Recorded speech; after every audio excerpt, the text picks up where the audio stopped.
On l'utilise dans nos smartphones, dans nos ordinateurs et dans nos véhicules électriques. Que savez-vous sur le lithium? Le lithium est un élément chimique de numéro atomique 3 de symbole Li.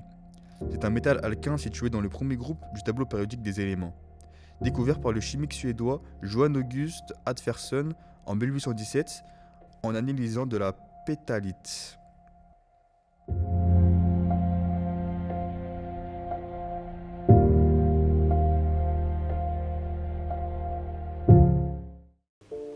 Comment cela fonctionne-t-il?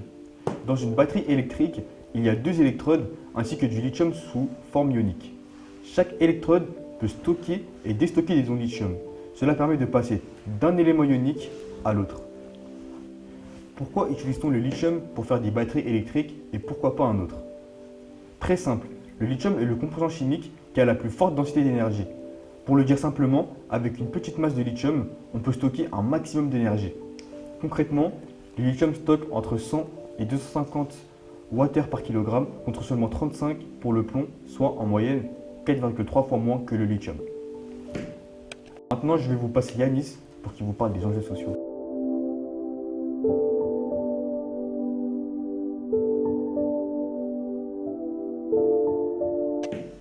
Savez-vous ce que sont les minerais de sang? Il s'agit des minerais qui sont à l'origine de nombreux conflits. Les minerais concernés sont l'étain, le tantale et notamment ce qui nous intéresse, le coltan.